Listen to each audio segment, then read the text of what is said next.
Hello दोस्तों, नमस्कार। स्वागत है आपका आपके यूट्यूब चैनल एग्जाम 91 पे। देखिए, ये हम लोग जो सीरीज चला रहे हैं यूपीपी के प्रैक्टिस सेट की, उसमें आज हमारा ये जीएस का प्रैक्टिस सेट नंबर 4 है।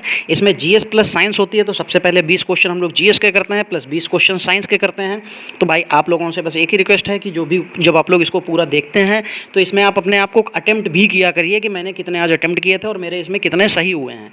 ठीक है, उन सही हुए क्वेश्चन का आप लोग कमेंट जरूर करके बताया करें एक बार को कि सर आज मेरे इतने सही हुए हैं। जैसे अब कुछ बच्चे जो है इतना कहने के बावजूद अब कुछ बच्चे नए ऐसे जुड़े हैं जो यहाँ पे आके कमेंट जरूर करते हैं, और जैसे ही उनके पास नोटिफिकेशन जाती है वो तुरंत वीडियो को देखने भी लग जाते हैं, और उसके बाद में वो देखने के साथ कमेंट भी करते हैं कि हाँ सर जी मेरा जो है इतना सही हुआ है, हाँ सर जी मेरा इतना सही हुआ है। तो दोस्तों बस आप लोगों से भी एक ही रिक्वेस्ट है कि भाई आप सभी लोग भी चैनल को जो है ऐसे ही सब्सक्राइब कर लें और साथ ही अपने कमेंट में ज़रूर बताया करें कि मेरे इतने सही हुए हैं। चलिए यहाँ पे हम लोग क्वेश्चन स्टार्ट करते हैं। लिखा हुआ है, माउंट आबू स्थित मशहूर दिलवाड़ा मंदिर निम्नलिखित में से किस समुदाय का पवित्र स्थल है? तो बौद्धों का है, जैन का है, सिखों का है या पारसी लोगों का है? तो दोस्तों जो माउंट आबू में जो दिलवाड़ा मंदिर जो स्थित है, ठीक है, तो ये जो है ये जैन लोगों का प्रसिद्ध स्थल मतलब कह सकते हैं कि मंदिर है। ठीक है, ये जैन समुदाय से लोगों का तीर्थ स्थल है। ये राजस्थान के सिरोही जिले के जो है माउंट आबू नगर में स्थित है। ये मंदिर जैन तीर्थंकरों को समर्पित है।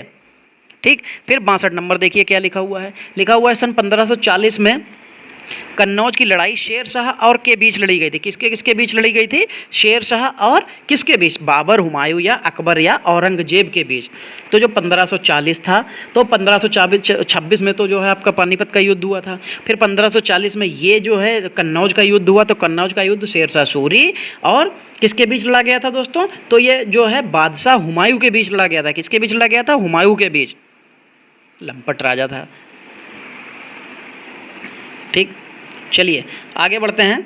63 नंबर में लिखा हुआ है, भारतीय स्वतंत्रता संग्राम में करो या मरो का नारा किसने दिया था? ये क्वेश्चन तो बहुत ही सरल है कि करो या मरो का नारा किस आंदोलन से जुड़ा हुआ था। हाँ, थोड़ा सा अब ये जरूर कठिन हो गया यहाँ पे कि किसने दिया था, ये तो बच्चा बता सकता है। खैर आप लोग मुझे ये जरूर कमेंट कीजिएगा कि ये वाला नारा किसने दिया।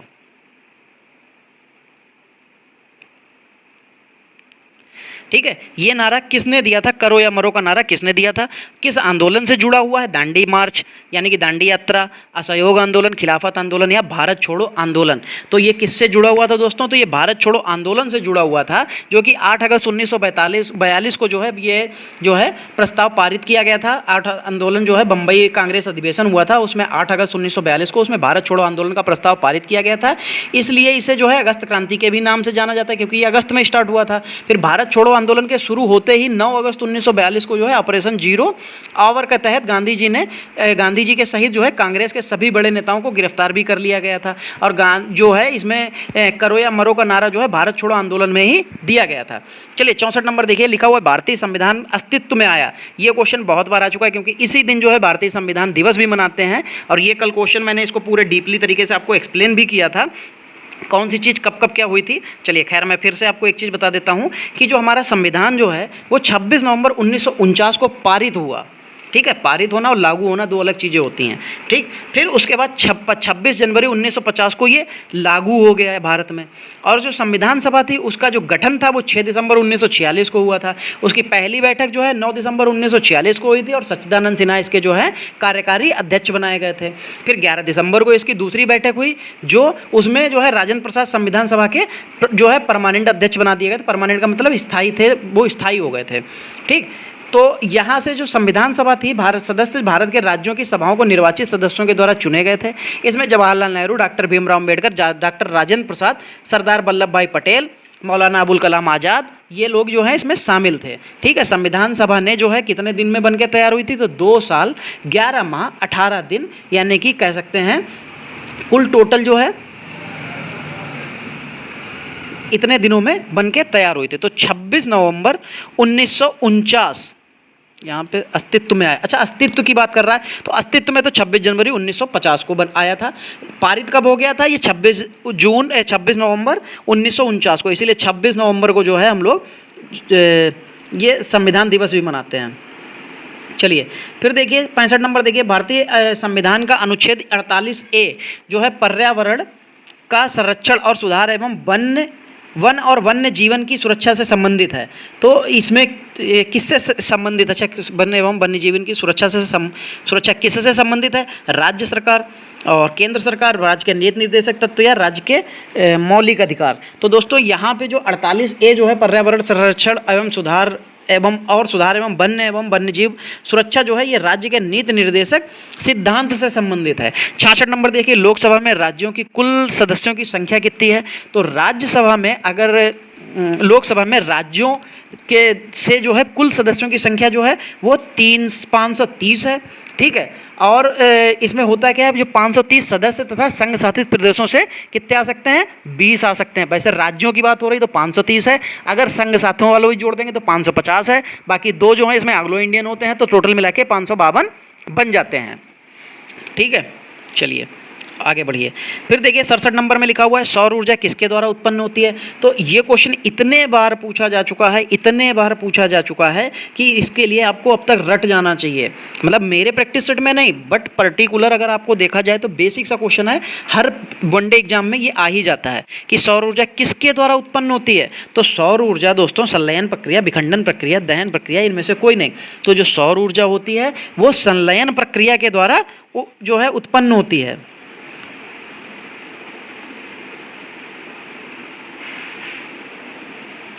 चलिए फिर यहाँ पे लिखा हुआ है जो हिमालय पर्वत है वो किस प्रकार का पर्वत है? तो जो हिमालय पर्वत है वो परतदार पर्वत है, ब्लॉक पर्वत है, प्राचीन पर्वत है या अपशिष्ट पर्वत है? तो दोस्तों जो हिमालय पर्वत है, सबसे पहली बात तो कि वो अभी ये कह सकते हैं कि सबसे नया पर्वत है, ठीक है। और वो बलित पर्वत है, या कह सकते हैं वो परतदार पर्वत है, जिसका निर्माण कैसे होता है? वो बलन नामक भूगर्भीय प्रक्रिया के तहत होता है। इसमें जो होता है एक प्लेट विवर्तनी के सिद्धांत के बाद जो है इसका निर्माण के बारे में यह माना जाता है कि भूसंतियों के जमे अवसादों के 2 प्लेटों के आपस में करीब आने के कारण जब दबकर सिकुड़ने व सिलवटों के रूप में उठने के कारण हुआ है। मतलब आप सीधे समझ सकते हैं कि एक प्लेट इधर से जा रही है, एक प्लेट ऐसे जा रही है, दोनों टकरा रही हैं और ये ऊपर बढ़ती चली जा रही हैं, जिससे ये पर्वत बनता जा रहा है, ठीक है। तो इसमें जो है परतदार पर्वत हो जाएगा। चलिए फिर आगे देखते हैं 69 नंबर क्वेश्चन क्या है। 69 नंबर में लिखा हुआ है भारत में हरित क्रांति का जनक किसे माना जाता है? तो भारत में हरित क्रांति का जनक, ये भी देखिए वन लाइनर क्वेश्चन है। वन लाइनिंग वाले जितनी भी बुक्स आती हैं आप उसमें अगर पढ़ते हैं तो आपको ये क्वेश्चन जरूर देखने को मिलेगा कि भारत में हरित क्रांति का जनक किसे माना जाता है। तो ये माने जाते हैं जो स्वामीनाथन जो थे, MS स्वामीनाथन, इन्हीं को भारत में जो है हरित क्रांति का जनक माना जाता है। इसकी शुरुआत 1966-67 में हरित क्रांति में हो गई थी, ठीक है। इनको जो है इसी योगदान के लिए जो है इन्हें नोबेल पुरस्कार विजेता नॉर्मन अर्नेस्ट बोरलॉग भी कहा जाता है, ठीक है, मतलब को कहा जाता है। चलिए फिर 70 नंबर देखिए। 70 नंबर में लिखा हुआ है भारत में सर्वाधिक लंबा प्लेटफॉर्म कहाँ है? तो यहाँ पे तो जैसे गोरखपुर लिखा हुआ है, लेकिन अभी रिसेंटली जो है ये कोटाकोरल कर्नाटक में शायद हो गया है। ये है 1.4 समथिंग कुछ है, ठीक है, और वो 1.5 यानी कि 1.5 किलोमीटर का पूरा हो गया। तो पहले तो ये गोरख था, अब मुझे अभी एग्जैक्टली याद नहीं आ रहा, 1 सेकंड रुकिए मैं अभी आपको बताता हूँ। हाँ तो दोस्तों ये जो है ये प्लेटफॉर्म जो है सबसे लंबा, अब ये जो है हुबली स्टेशन हो गया है, ठीक है। ये जो है अब गोरखपुर था 1366.66 था, अब ये जो है ये पूरा 1.5 किलोमीटर का पूरा पुल बना दिया गया है। तो सोचिए ये प्लेटफॉर्म जो है बना दिया गया, तो अब सबसे लंबा जो प्लेटफॉर्म हो गया है वो हुबली स्टेशन हो गया है। दक्षिण पश्चिमी रेलवे जोन में ये पड़ेगा, ठीक है। तो कर्नाटक के जो है हुबली ज़िले से ये जो है हुबली ज़िले का जो है एक जंक्शन है, ये वहाँ का सबसे लंबा प्लेटफॉर्म हो गया है। तो अब गोरखपुर मत लगाइएगा, ये गोरख है, लेकिन मैं यहाँ पे इसको लिख देता हूँ हुबली, ठीक है, हुबली है, ठीक। कहाँ पड़ेगा? ये कर्नाटक में पड़ेगा, ठीक है। चलिए फिर हम लोग चलते हैं 71 नंबर देखते हैं। 71 नंबर में लिखा हुआ है भारतीय रिजर्व बैंक का लेखा वर्ष क्या है? तो दोस्तों जो लेखा वर्ष होता है वो देखो वैसे तो सब हर जगह पे तो 1 जनवरी से फरवरी चलता है, लेकिन जो हम लोगों का भारतीय रिजर्व बैंक का जो लेखा जोखा जो किया जाता है, ठीक, भारतीय रिजर्व बैंक का जो लेखा जोखा किया जाता है, तो इसकी स्थापना तो 1 अप्रैल 1905 ये आपको पता ही है कि 1935 को हुई थी।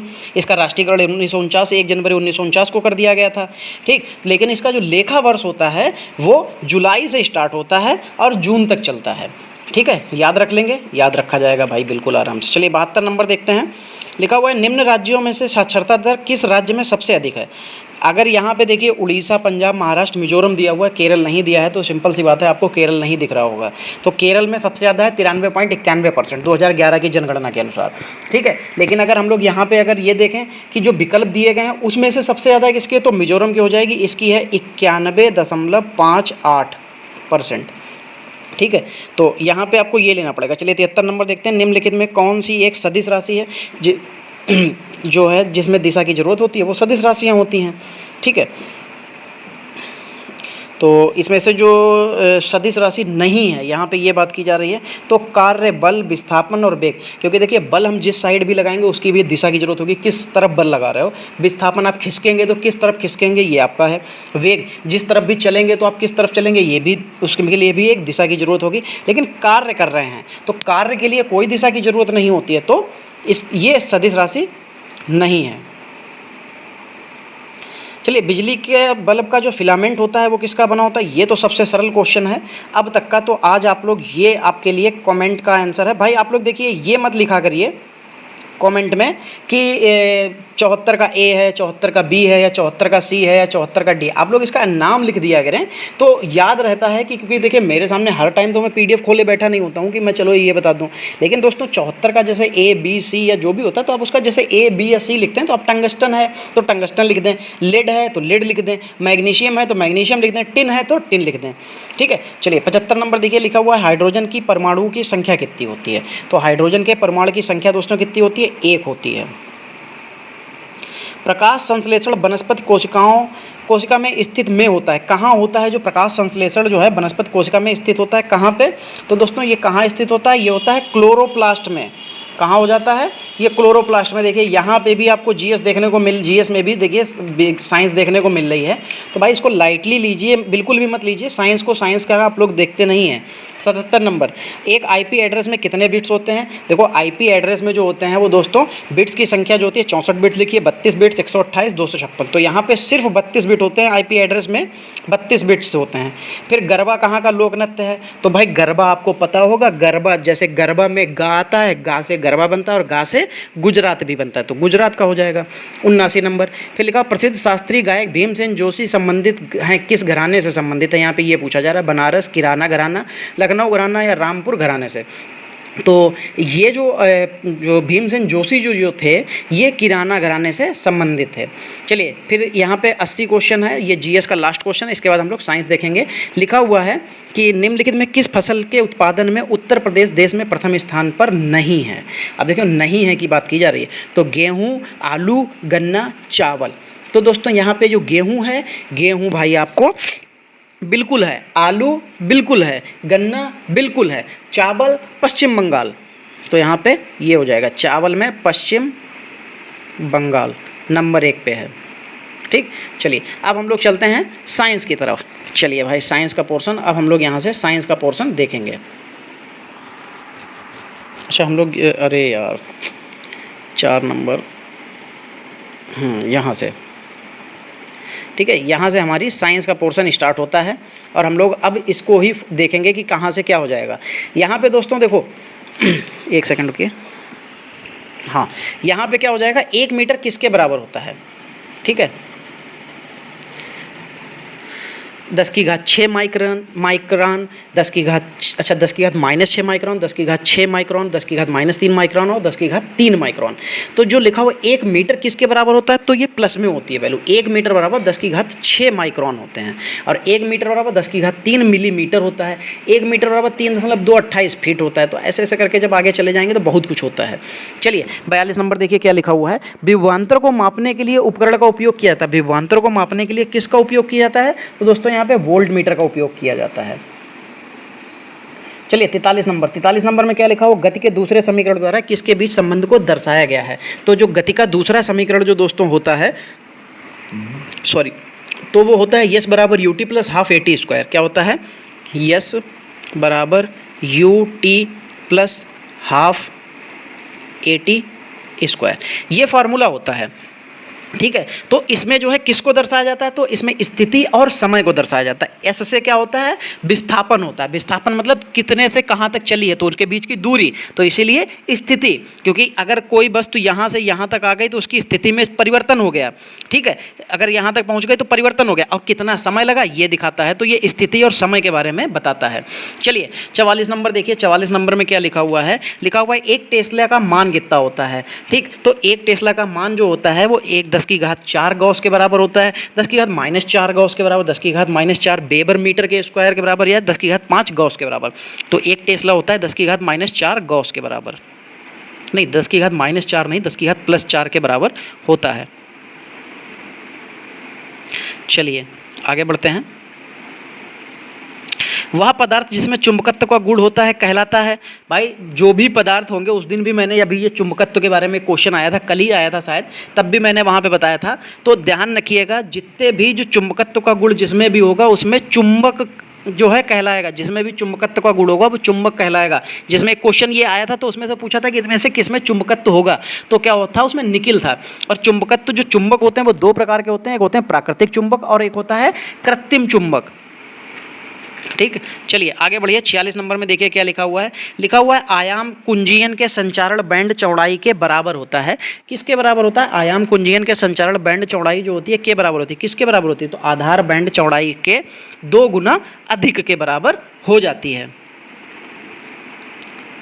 देखिए ये थोड़े से हार्ड लेवल के क्वेश्चन है, आपके इतने हार्ड लेवल के नहीं आएंगे, लेकिन इसके बीच में ही कुछ सरल जो लेवल है, आने वाला लेवल भी है, उसको तो हम लोग छोड़ नहीं सकते हैं।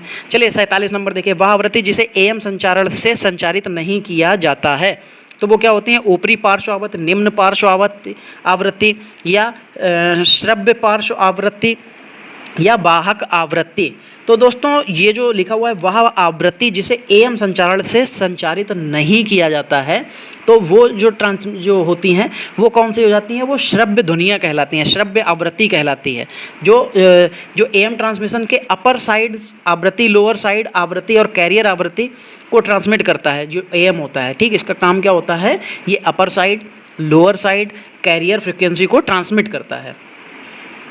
ठीक, चलिए 48 नंबर देखिए क्या लिखा है, निम्नलिखित में से कौन सी एक अनुप्रस्थ तरंग नहीं है। तो देखिए भाई कौन सी इसमें एक अनुप्रस्थ तरंग नहीं हो जाएगी, प्रकाश तरंग, बिल्कुल भाई अनुप्रस्थ तरंग होती है, रेडियो तरंग ये भी होती है अनुप्रस्थ, विद्युत चुम्बकीय तरंग ये भी अनुप्रस्थ तरंग होती है। वायु में ध्वनि तरंग ये नहीं होती है, वायु में क्योंकि ध्वनि के लिए जो है आपको किसी न किसी साधन की आवश्यकता जरूर होती है, वायु जो है ऐसे आपको ध्वनि में जो है वो विचरण ही नहीं करती है। चलिए 49 नंबर, इनमें कौन सा गणना का कार्य नहीं कर सकता है, तो कैलकुलेटर क्या गणना नहीं कर सकता है, आप लोग खुद बताइए, वो जोड़ घटाना नहीं कर सकता, कर सकता है। फिर लिखा है कंप्यूटर क्या जोड़ घटाना नहीं कर सकता, भाई कर सकता। फिर लिखा है प्रिंटर, क्या प्रिंटर जोड़ घटाना कर सकता है, भाई नहीं कर सकता। मोबाइल फ़ोन में भी कैलकुलेटर होता है, तो ये नहीं कर सकता, बाकी सब कर सकते हैं।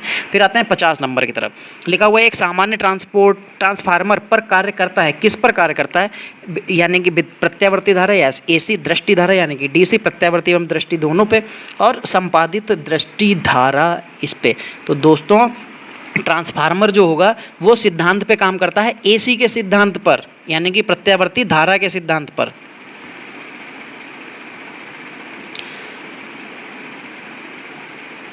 चलिए 51 नंबर देखिए, 51 नंबर में लिखा हुआ है कि पावर ट्रांसफार्मर की कार्यप्रणाली का सिद्धांत पर आधारित है, किस पर आधारित है, तो जो पावर ट्रांसफार्मर की कार्यप्रणाली जो सिद्धांत है ये फैराडे के नियम पर आधारित है। फिर दो माध्यमों के मध्य सीमा पर प्रकाश के मुड़ने की घटना किसके कारण होती है, तो दोस्तों ये क्वेश्चन जरूर आपके पेपर में आने वाला है, और उससे जस्ट ऊपर वाला क्वेश्चन ये भी आपके पेपर के लिए बहुत महत्वपूर्ण है। दो माध्यमों के मध्य सीमा पर प्रकाश के मुड़ने की घटना जो है किसके प्रभाव के कारण होती है, तो ये अपवर्तन प्रभाव के कारण, क्योंकि जैसे ये है अब प्रकाश यहाँ से आया, इससे टकराया और इधर चला गया, इधर से आया और इधर को चला गया। ठीक, 53 नंबर देखिए, 53 नंबर में लिखा हुआ है कि एक 70 kg का, अच्छा यहाँ पे तो ये जो है कोई मतलब नहीं है, 70 kg का आदमी 50 न्यूटन के बल से एक 50 kg के दूसरे आदमी को धक्का देता है, तो 50 kg वाले आदमी ने पहले व्यक्ति वाले को कितने बल से धकेला होगा, तो ये न्यूटन के नियम से के अनुसार अगर 50 न्यूटन का बल लगाया तो वो भी 50 न्यूटन के बल के हिसाब से ही उसको धकेल देगा, क्योंकि क्रिया के साथ प्रतिक्रिया अपने आप हो जाती है। ठीक, जो क्रिया होगी उसके साथ प्रतिक्रिया हो जाएगी। फिर देखिए यहाँ पे लिखा हुआ है बल द्वारा किया गया कार्य धनात्मक होता है जब, क्या जब, क्या होता है, विस्थापन बल की दिशा में होता है, विस्थापन बल के लंबवत होता है, आरोपित बल की किसी कोई विस्थापन नहीं होता, विस्थापन बल के विपरीत दिशा में होता है। विपरीत में होगा तो माइनस में हो जाएगा, जब उसके बल के दिशा में होगा तभी वो सही चलता है। चलिए 55 नंबर देखिए, गुरुत्वाकर्षण के नियम के अनुसार किसके बीच गुरुत्वीय बल होता है। तो अगर गुरुत्वाकर्षण का बल जो है अगर उसको देखेंगे तो F बराबर G फिर m1/m2 में r, जहाँ m1 m2 क्या होता है, ये पिंडों के द्रव्यमान होता है और r क्या होता है, उनके बीच की दूरी होती है। G क्या होता है, सर्वाधिक गुरुत्वाकर्षण नियतांक होता है, जिसका मान कितना होता है 6.67 × 10⁻11 न्यूटन मीटर स्क्वायर और बटे में kg स्क्वायर ये होता है। तो इसका जो मान हो जाएगा किन्हीं दो पिंडों के बीच जिनका कुछ द्रव्यमान हो, बस उन्हीं के बीच गुरुत्वाकर्षण के नियम के बीच गुरुत्वीय बल होता है। चलिए 56 नंबर, लास्ट के 5 क्वेश्चंस हैं ये। 56 नंबर में देखिए क्या लिखा हुआ है, इलेक्ट्रिक वायर है तो अंतरराष्ट्रीय रंग कोड के अनुसार निम्नलिखित में से कौन सा विकल्प न्यूट्रल वायर दर्शाता है। ये क्वेश्चन जो है अभी मैं आपको सारा कुछ आज को क्लियर कर देता हूँ। वैसे जो काला होता है वो न्यूट्रल को दर्शाता है, ठीक है। लाल जो होता है विद्युतमय को होता है, यानी कि लाल वाले में विद्युत जा रही है। काला होता है न्यूट्रल, ठीक। हरा होता है भूतार, यानी कि जो जमीन के अंदर जाएगा, यानी कि अर्थिंग के लिए। चलिए 57 नंबर देखिए, लिखा हो 50 kg का द्रव्यमान, लड़का 45 सीढ़ियाँ चढ़ता है, कोई मतलब नहीं है, न्यूमेरिकल है इसके लिए हमारा, तो 360 वाट जो है वो इतना काम करेगा। गिरते हुए नारियल में होती है भाई, ऊपर से कोई चीज़ नीचे चलती चली आ रही है तो उसमें गतिज ऊर्जा हो जाएगी। कई बार बता चुके हैं, जो कोई चीज़ गतिमान होती है उसमें गतिज ऊर्जा काम करती है। 59 नंबर, किसी वस्तु के सर्किट के दो बिंदुओं के मध्य एक इकाई आवेश के स्थानांतरण में हुआ कार्य कहलाता है, क्या कहलाता है, विभवांतर, धारा, शक्ति या क्या कहलाएगा, प्रतिरोध। तो विभवांतर हो जाएगा, B कहलाता है। B बराबर क्या हो जाता है, W/Q हो जाता है, ठीक है।